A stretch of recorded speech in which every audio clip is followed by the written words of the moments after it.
Hello दोस्तों, our study notes channel में आपका स्वागत है। दोस्तों, आज हम ज्योग्राफी को लेकर के आए हैं टॉपिक जो हमारा सीरीज चल रहा है ज्योग्राफी मैप से। और ज्योग्राफी को जो है हम लोग मैप के सहारे समझने और याद करने का प्रयास कर रहे हैं सरल तरीका में। तो बहुत लोगों का कमेंट आ रहा है, एक दिन भी गैप हो रहा है वीडियो, तो आप लोग कमेंट करने लग रहे हैं। दोस्त, इसको हम बोल दिए हैं, आपसे कमेंटमेंट कर लिए हैं कि यह वीडियो कंटिन्यू रहेगा। हम आपको इंडियन ज्योग्राफी पूरा कंप्लीट करवाएंगे इस बुक के माध्यम से। तो आप लोग धैर्य बना करके रहिए, हम वीडियो कंटिन्यू डालेंगे। हो सकता है कभी कभी एक आध दिन टाइम की वजह से नहीं डाल सके, लेकिन यह वीडियो आपको 1 महीना के अंदर में इंडियन ज्योग्राफी कंप्लीट करवाएंगे इस वीडियो के माध्यम से। तो दोस्तों, ध्यान रखिएगा आप लोग, ऐसा नहीं है कि हम जो है आपको बीच में छोड़ देंगे, ऐसा कुछ नहीं है। हम यह वीडियो कंप्लीट करवाएंगे। तो हम शुरुआत किए हुए हैं ज्योग्राफी को, और ज्योग्राफी इंडियन ज्योग्राफी को हम लोग समझ रहे हैं विथ मैप। मैप के सहारे हम लोग समझ करके और सरल तरीका में याद करते हुए जा रहे हैं। आप लोग का रिस्पॉन्स भी बहुत अच्छा रहा है दोस्त, इसको हम कंटिन्यू रख रहे हैं। और इसी सीरीज के माध्यम से आज का सीरीज जो है हम लोग का हिमालय से है। जो कल भी हम लोग हिमालय पर्वत शिखर पढ़े थे, और उसी के अंतर्गत कुछ पाठ और बचा हुआ है।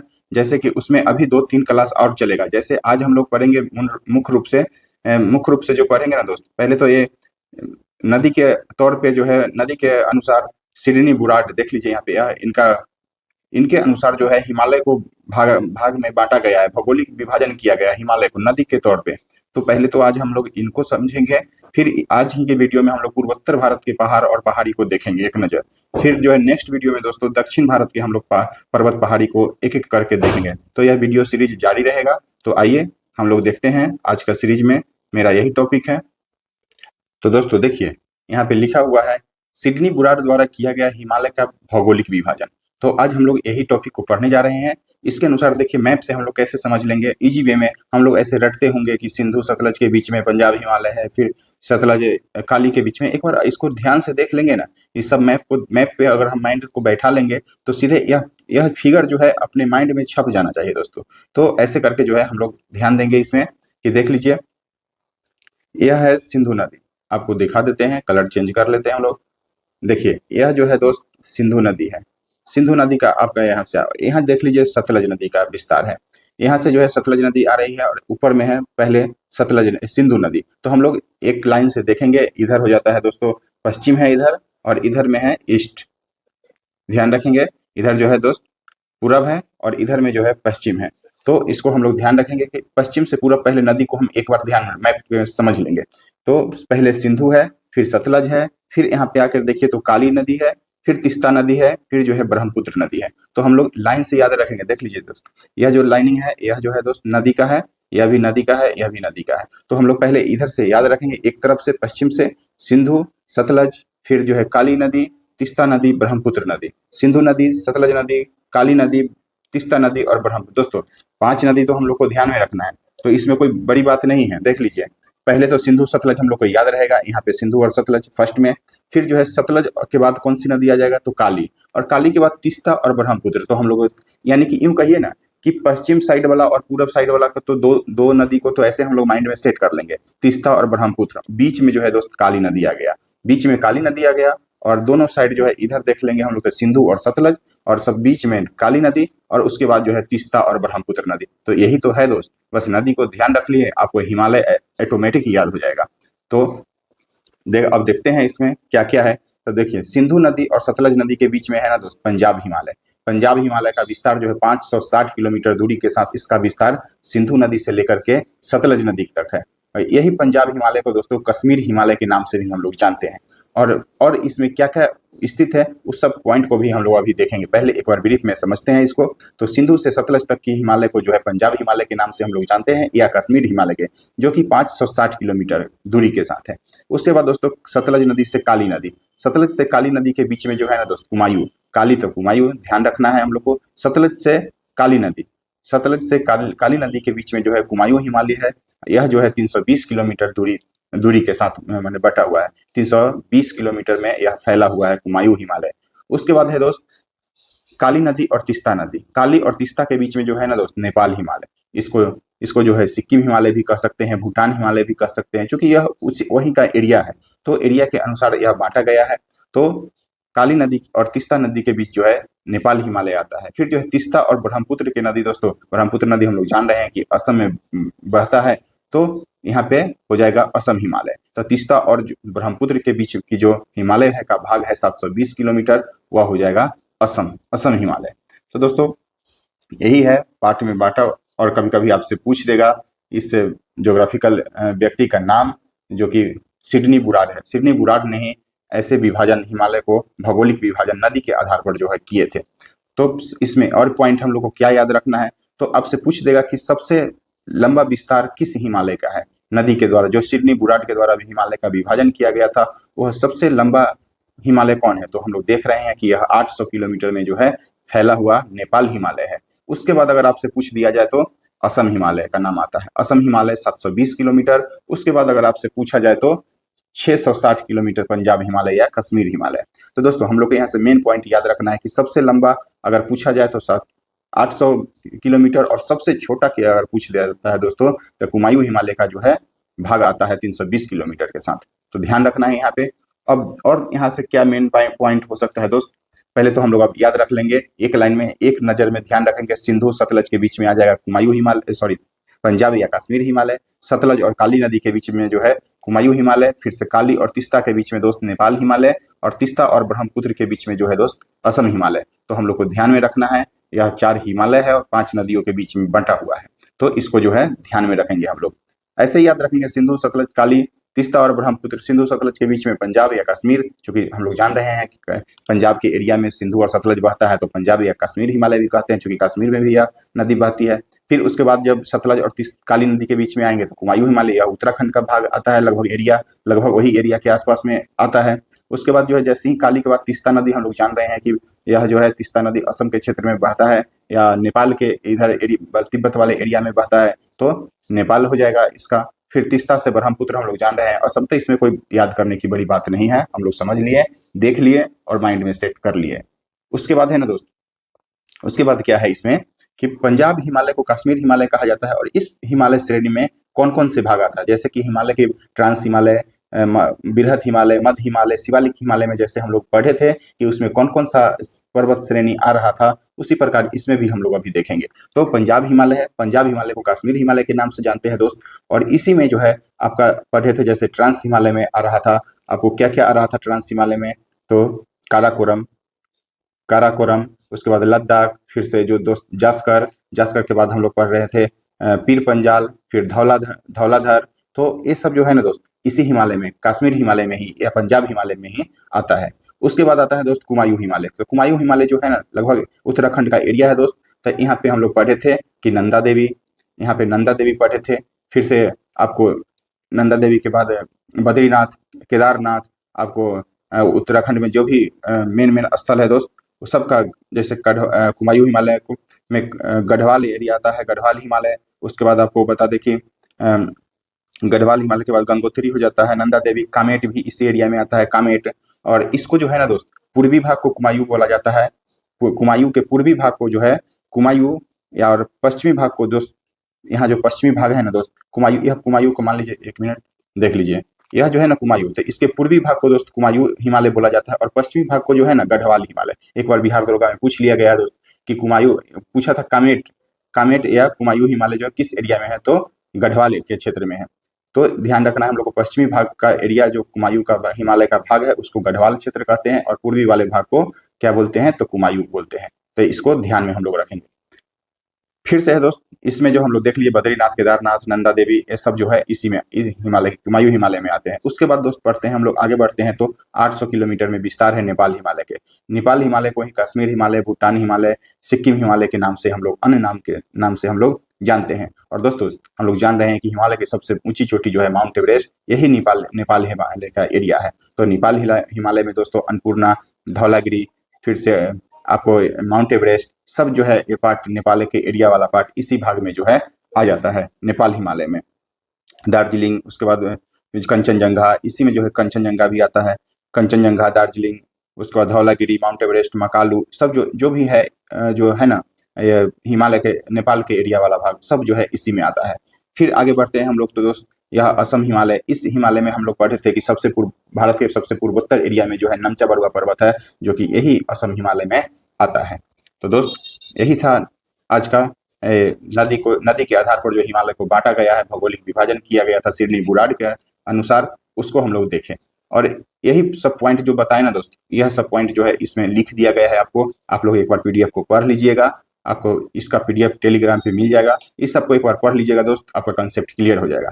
फिर से एक बार और देख लेते हैं हम इसको हम लोग समझा दिए हैं, पहले क्लास में देख लिए थे कि हिमालय का बृहद विभाजन, ये सब पढ़े हुए थे हम लोग दोस्तों। देख लीजिए यहाँ पे, यह जो है काराकोरम श्रेणी है, फिर लद्दाख है, जास्कर है, जास्कर के बाद आपको यह आ जाता है पीर पंजाल, पीर पंजाल के बाद जो धौलाधर है, फिर जो है शिवालिक है दोस्त, शिवालिक है। और उसके बाद जो ये जो 7 नंबर हम बताए थे दोस्तों कि यह यहाँ पे जो काराकोरम है, उसी का जो आगे बढ़ के विस्तार बनता है, तो यह कैलाश श्रेणी आता है, जो कि नेपाल के एरिया में आता है। तो इसको एक नज़र में हम लोग देख लिए कैसे। आप कभी कभी सजाने के लिए इसका भाग को जो है सजाने के लिए दे देगा, तो सजाने के लिए हमको ऊपर से नीचे में याद रखना है दोस्त, उत्तर से दक्षिण की तरफ हम लोग को याद रखना है। पहले है काराकोरम, फिर लद्दाख, फिर जास्कर, और लद्दाख और जास्कर के बीच में हम बताए थे कि सिंधु नदी बहती है। तो जास्कर के बाद दोस्तों पीर पंजाल, जो कि बृहद हिमालय का यह भाग है। तो पीर पंजाल, धौलाधर, फिर से दोस्त यह सबसे नीचे जो है शिवालिक है। तो हम लोग पढ़े हुए हैं, सब चीज को एक नज़र में देख लिए, दिया हुआ है। और उसके बाद हम लोग पढ़ते हैं दोस्तों, अब पढ़ेंगे क्या दोस्त, पूर्वोत्तर भारत की पहाड़ियां। देख लीजिए यहाँ पे टॉपिक है आज हम लोग का, पूर्वोत्तर भारत का एरिया है। अब उसको कहाँ कहाँ कौन सी पर्वत है, लोकेशन कैसा है, उसको हम लोग जो है एक बार एक नज़र में देखेंगे। इसको एक और मैप है, इसके सहारे हम लोग देखेंगे। तो दोस्तों पहले तो हम लोग को यह मैप देखने से पहले 7 सिस्टर के बारे में जानकारी होना चाहिए, और 7 सिस्टर कहाँ कहाँ पे लोकेशन है उसको हम लोग को ध्यान में रखना पड़ेगा। तो दोस्तों ध्यान में, पूर्वोत्तर भारत का जो भी राज्य है उसको 7 सिस्टर के नाम से हम लोग जानते हैं, जिसमें सिक्किम जो है अपवाद है। मतलब सिक्किम को जो है नॉर्थ ईस्ट का एरिया नहीं माना गया, 7 सिस्टर का एरिया नहीं माना गया है।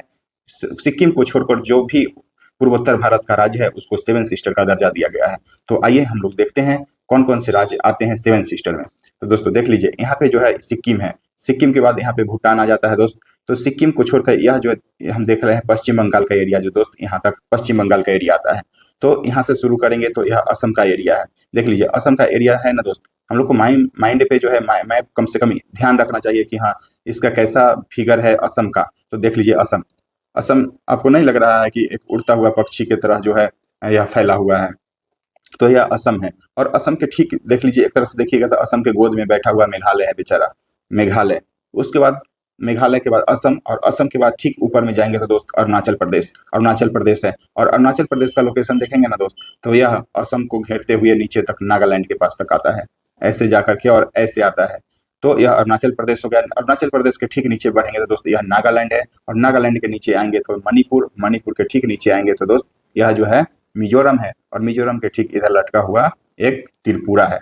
तो हम लोग देख लिए यह 7 सिस्टर है, 7 राज्य है टोटल, यह मिला करके हम लोग देख लीजिए 1 2 3 4 5 6 और 7, यह 7 सिस्टर है, जिसमें सिक्किम को जो है नहीं माना गया है 7 सिस्टर में। तो इसको ध्यान रखेंगे हम लोग। अब हम देखते हैं कि यह राज्य कहाँ कहाँ पे लोकेशन है, इसको देख लिए हैं। अब हम इसके पर्वत को देखते हैं, पर्वत एवं पहाड़ी जो है दोस्त उसको एक नज़र देखिए, पूर्वोत्तर भारत की पहाड़ियाँ। अब हम इसको देखेंगे। तो पहले हम लोग शुरुआत करेंगे दोस्त, देख लीजिए असम से लेकर के शुरुआत करेंगे और धीरे धीरे वैसे आगे बढ़ते जाएंगे। तो देखिए 1 मिनट, यह अब देखिए दोस्त, तो देखिए यहाँ पे पहले हम लोग यह असम का, पहले मेघालय से शुरू करते हैं। इधर में मेघालय है, तो मेघालय में गारो खासी जयंतिया, गारो खासी जयंतिया तो है दोस्त मेघालय में, लेकिन यहाँ से हम लोग को याद क्या रखना है उसको ध्यान रखना है। गारो खासी जयंतिया यह सब कोई को याद है कि यह मेघालय में, लेकिन इसको कभी कभी सजाने के लिए भी दिया गया है। तो हम लोग को जो है उस पॉइंट को ध्यान में रखना है कि गारो खासी जयंतिया किस तरफ फैला हुआ है, किधर से किधर है। तो दोस्तों हम लोग अभी बताए हैं कि इधर जो है पश्चिम है और इधर जो है पूरब है।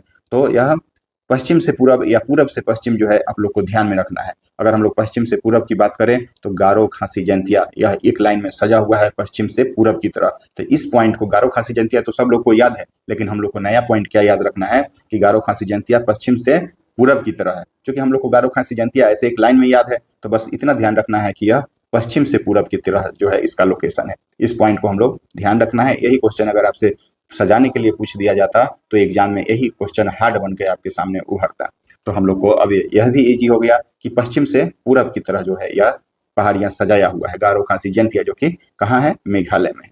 अब दोस्तों देखते हैं हम लोग मेघालय का काम खत्म हो गया, उसके बाद आते हैं दोस्त, यह जो अभी हम यह मैप में समझाए थे आपको, यह पार्ट किसका है, तो दोस्तों यह जो है ना, यह असम का पार्ट है, यह जो है असम का पार्ट है। और असम में अब हम लोग क्या देखेंगे कि मिकिर पहाड़ियां हैं, रेंगबा पहाड़ियां हैं, बराइल पहाड़ियां हैं। तो दोस्तों ऐसे ही याद रखना है, यह जैसे दिया हुआ है ना वैसे ही याद रखना है, ऊपर से नीचे याद रखेंगे, यानी कि उत्तर से दक्षिण की तरफ इसको याद रखेंगे। पहले मिकिर पहाड़ियां, फिर रेंगबा पहाड़ियां, फिर जो है बराइल पहाड़ियां, मिकिर, रेंगबा, बराइल, इसको ऊपर से नीचे ध्यान रखेंगे। और मैप को सबसे पहले कि मैप को हमको ध्यान रखना कि कहाँ कहाँ लिखा हुआ था, कैसा है ये, तो यह ध्यान रखना है, मिकिर पहाड़ियां, रेंगमा पहाड़ियां और बराइल पहाड़ियां। तो दोस्तों यह असम का भी काम खत्म हो गया। असम और मेघालय में जो है तीन तीन पहाड़ियां हैं, जो कि, और बराइल पहाड़ियां जो है ना दोस्त, देख लीजिए यहाँ पे, तो इसका पार्ट जो है यहाँ तक में, यानी कि नागा पहाड़ियां, सॉरी नागा, यह जो एरिया है नागालैंड का एरिया है, यह नागालैंड का हिस्सा है यहाँ तक। तो बराइल पहाड़िया जो है ना, नागालैंड में भी फैला हुआ है। तो बराइल पहाड़िया आपसे पूछ दिया जाए तो असम के साथ साथ नागालैंड में भी यह फैला हुआ है। अब दोस्त हम बात करते हैं, इधर सबसे ऊपर में आते हैं, तो यह अरुणाचल प्रदेश का हिस्सा है, अरुणाचल प्रदेश का दोस्त हिस्सा है यह। तो इसमें हम लोग को याद रखना है डाफला पहाड़िया, मिरी, अबोर और मिसमी, ध्यान रखना है दोस्तों। ऐसे ही एक लाइन में याद रखना है, जैसे जैसे दिया हुआ है, ऐसे नहीं कि कभी डाफला और मिसमी याद रख लिए, नहीं, हम लोग को ध्यान रखना है कि पश्चिम से पूरब की तरह हम लोग पढ़े हैं, देखे हुए हैं मैप में कि पहले डाफला था, फिर मिरी था, फिर अबोर था, फिर मिसमी था। तो दोस्तों ऐसे फैला हुआ है यह। तो अरुणाचल प्रदेश की अगर बात करें तो डाफला पहाड़िया, मिरी पहाड़िया, अबोर पहाड़िया, मिसमी पहाड़िया और एक पहाड़िया इधर भी फैला हुआ है दोस्त, पटकाई गुम। पटकाई गुम हम लोग जान रहे हैं, यह अरुणाचल प्रदेश में है और यह क्वेश्चन पूछा गया है बिहार दरोगा में, यहाँ से क्वेश्चन हमेशा पूछा गया है, तो ध्यान रखना है दोस्तों। क्वेश्चन हार्ड अब क्या, पहले तो नॉर्थ भारत का जो है, नॉर्थ इंडिया का लगभग पहाड़िया लोगों को याद हो गया है। अब एग्जामिनर क्या करता है ना कि वह ले जाता है नॉर्थ ईस्ट में या फिर आपको साउथ में लेकर के जाएगा और वहां से क्वेश्चन एराइज करता है। वही चीज हम लोग को नया लगने लगता है, क्योंकि हम लोग पूर्वोत्तर भारत और दक्षिण भारत का पढ़े हुए नहीं रहते हैं, इसीलिए जो है क्वेश्चन हम लोग को हार्ड लगने लगता है। तो ध्यान रखना है हम लोग को, अरुणाचल प्रदेश में कितनी पहाड़ियां हो गया, तो 5 पहाड़ियां दोस्त अरुणाचल प्रदेश से हम लोग याद रखेंगे, डाफला, मिरी, अबोर, मिसमी और इधर में जो है पटकाई बूम है। ठीक उसके बाद जो दोस्त आते हैं ना, ठीक इसके बाद जब हम आएंगे तो यहाँ पे देख लीजिए, यह जो है नागालैंड का हिस्सा है, नागालैंड का यह हिस्सा है और इसमें जो है नागा पहाड़िया है, नागा पहाड़िया है, नागालैंड में नागा पहाड़िया याद करने के लिए आसान है। लेकिन इसमें याद क्या रखना है हम लोग को क्या यहाँ पे याद रखना है दोस्त, नागा पहाड़िया में सारामती, सारामती यहाँ से हम लोग को याद रखना है दोस्तों। थोड़ा सा लिखने में प्रॉब्लम होता है इसमें, क्योंकि समझ सकते हैं आप लोग, बस फैक्ट से, अपना काम से मतलब रखना है, कुछ अच्छा मिल रहा है वहां से गेन कर लेना है, छोटी छोटी बातों पर हम लोग को ध्यान नहीं देना है। तो नागा पहाड़ी का सबसे ऊंची चोटी कौन है दोस्तों, तो सारामती, इसको ध्यान रखना है यहाँ पे, क्योंकि नागालैंड में तो ये तो कभी पूछेगा नहीं कि नागा पहाड़िया कहाँ है, क्योंकि सब कोई जान रहा है कि नागालैंड में है। यहाँ से अगर क्वेश्चन पूछेगा दोस्त तो सारामती के बारे में पूछ सकता है आपसे कि नागा पहाड़िया की सबसे ऊंची चोटी कौन है, तो सारामती है। अब हम बात करते हैं, नीचे आते हैं, नागालैंड तक तो दोस्तों पढ़ लिए हम लोग। अब पढ़ते हैं 3 राज्य और बच रहा है हम लोग को। नागालैंड के बाद हम लोग पढ़े हैं मणिपुर, यह जो है मणिपुर का हिस्सा आता है दोस्त। नागालैंड के बाद जो है मणिपुर का हिस्सा आता है, तो इसको ध्यान रखेंगे हम लोग, यह एरिया मणिपुर का है। तो मणिपुर में अब हम लोग क्या पढ़ेंगे, लैमाटोल की पहाड़ियां और पूर्वी मणिपुर की पहाड़ियां। तो मणिपुर की पहाड़ियां तो मणिपुर में है, हमको याद ही है, और इसको अब हम लोग याद रखना है, लैमाटोल की पहाड़ियां, लैमाटोल या लैमाटोल की पहाड़ी भी इसको बोलते हैं दोस्तों, लैमाटोल या लैमातोल की पहाड़ियां के नाम से जो है इसको हम लोग जानते हैं। और इसके बारे में एक पॉइंट क्या याद रखना है ना दोस्त, यह जो है ना मणिपुर राज्य में तो है ही, लेकिन यह सब विख्यात है किसके लिए, तो यह अपने सबसे अधिक जैव विविधता के लिए जो है लैमाटोल विख्यात है। यह जो है दोस्त जैव विविधता के लिए, जैव विविधता के लिए जो है अपने विख्यात है, यह जैव विविधता के लिए लैमाटोल जो है, जो कि मणिपुर में है और यह जैव विविधता के लिए विख्यात है। तो इसको हम लोग को याद रखना, सबसे अधिक जैव विविधता वाला यह पहाड़िया है। फिर हम इसके नीचे आते हैं दोस्तों, मणिपुर के बाद मिजोरम का स्थान आता है, मणिपुर के बाद जो है दोस्त मिजोरम है, मिजोरम का स्थान आता है। मिजोरम में क्या है दोस्त, मिजो पहाड़िया तो हम लोग को याद रखना है। तो याद क्या रखना है यहाँ पे, इसको ध्यान देना है दोस्त। याद हम लोग को यहाँ से क्या रखना है, लुसाई की पहाड़िया। एक मिनट दोस्त, देखिए दोस्त, हम लोग को यहाँ से याद क्या रखना है, तो लुसाई की पहाड़िया, लुसाई की पहाड़िया को याद रखना है। और इसमें भी क्या याद रखना है कि यह लुसाई की पहाड़िया की सबसे ऊंची चोटी जो है फंग युंग। तो दोस्तों हम लोग को यहाँ से याद रखना है कि लुसाई पहाड़िया की सबसे ऊंची चोटी कौन है, तो फोंगपुई है, फोंगपुई। और जानते हैं दोस्त, इसी को जो ना है ब्लू माउंटेन के नाम से जाने जाते हैं। इसी को दोस्त देख लीजिए यहाँ पे, तो ब्लू माउंटेन, हम लोग इसी को जो है ब्लू माउंटेन के नाम से जानते हैं। और यह जो है 1717 की वैकेंसी आया था बिहार दरोगा, वहां का यह क्वेश्चन पूछा गया था। क्योंकि यह क्वेश्चन ब्लू माउंटेन जो है ना, एक पर्वत तमिलनाडु में आपको भी देखने को मिलेगा। तो यहाँ पे पूछा गया था कि ब्लू माउंटेन कहाँ पे है, तो उसमें ऑप्शन आपका मिजोरम था और मिजोरम इसका सही आंसर था। तो ध्यान रखना है हम लोग को, फांगफुई पहाड़ियों को ही, चोटी को ही ब्लू माउंटेन के नाम से जानते हैं, जो कि लुसाई पहाड़िया में स्थित है। मिजो पहाड़िया हम लोग को याद रहेगा। त्रिपुरा की पहाड़िया तो नाम से स्पष्ट है दोस्त, यह त्रिपुरा में है। तो दोस्तों यही सब पॉइंट था पूर्वोत्तर भारत के पहाड़िया के बारे में। अब उम्मीद करते हैं दोस्त कि आपसे पूर्वोत्तर भारत के अगर कोई भी पहाड़ और पहाड़िया के बारे में पूछ दिया जाए तो आपसे गलती नहीं होगा, क्योंकि इतना बारीकी से हम लोग पढ़ रहे हैं, एक एक करके पढ़ रहे हैं और देख करके पढ़ रहे हैं, समझ के पढ़ रहे हैं, एकदम सरल तरीका से पढ़ रहे हैं। तो दोस्त अब याद नहीं होगा तो कब होगा? अब गलती करेंगे तो फिर तो कोई माफी के लिए कोई जगह ही नहीं बचेगा।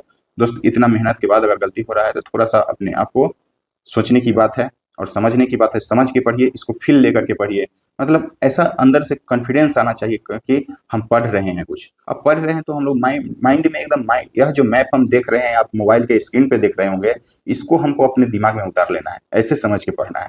ऐसा दिमाग में उतार लेंगे ना कि आंख भी बंद करेंगे तो यह मैप जो है हमारे दिमाग में दिखेगा।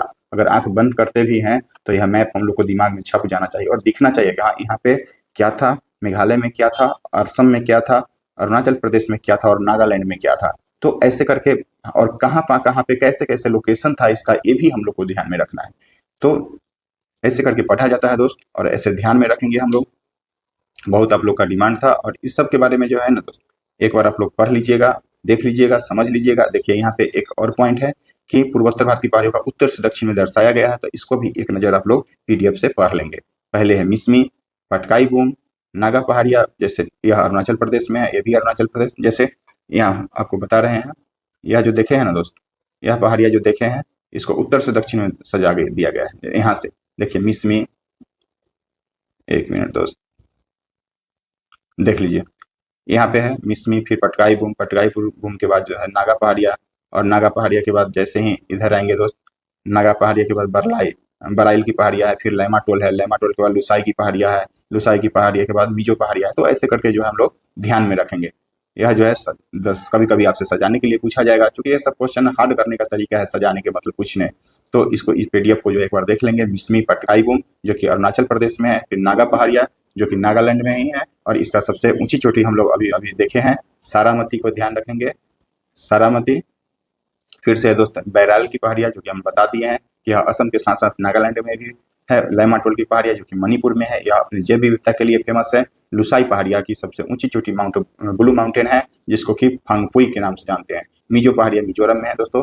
यही सब बात है, और यह जो लिखा हुआ है सब, यह पॉइंट जो है ना दोस्त आपको PDF में मिल जाएगा, पढ़ लीजिएगा। जो समझा दिए हैं वही सब बात इसमें है, लेकिन आप एक बार जो है दोस्त रीडिंग इसको डाल देना है आपको, और इसमें जो हम पढ़े हुए हैं आपको पेन से हाईलाइट भी मिलेगा, उस पॉइंट को फोकस भी करना है। जहाँ जहाँ इंपॉर्टेंट चीज़ है वहाँ पे आपको दर्शा दिया गया है। तो दोस्तों उम्मीद करते हैं यह वीडियो आप लोग को अच्छा लगा होगा, और अच्छा लगा तो आप लोग शेयर कीजिए, सब्सक्राइब कीजिए, लाइक कीजिए। और दोस्तों एक सूचना है कि हम टेलीग्राम पे आपको क्विज कल से शुरू करने जा रहे हैं 3 अक्टूबर से, जिसका सिलेबस आपको रूटीन, जिसमें हम लोग 45 दिन में टारगेट बनाए हैं। 45 दिन में जो है एक टारगेट बनाए हैं कि पूरा लुसेंट को कवर करना है अपना सिलेबस के अनुसार। उसमें सिलेबस लुसेंट हो गया, करेंट अफेयर हो गया, और आपको SPD करेंट अफेयर, फिर SPD रेलवे SPD जो सामान्य अध्ययन का है, उसमें हम लोग 45 दिन के अंदर में लगभग जो है कवर करवाएंगे। तो आपको एक वीडियो हम दे दिए हैं, आप देख सकते हैं कैसे कैसे उसमें 45 दिन में आपका सिलेबस कंप्लीट होगा। आपको पढ़ने का भी तरीका बता दिया गया है कि कैसे पढ़ना है, कब पढ़ना है। तो आपको इजी वे में जो है 45 दिन में यह टारगेट को आप अचीव कर लीजिएगा। आप पूरा सिलेबस को जो है कंप्लीट कर लीजिएगा। फिर उसके बाद रिवीजन पर रिवीजन, सेट प्रैक्टिस भी हम लोग करवाएंगे। तो दोस्तों आप जा करके नहीं देखे हैं उस वीडियो को तो देखिए, और हमारे टेलीग्राम चैनल से आप लोग जुड़ जाइए और अपने तैयारी को बूस्टअप कीजिए।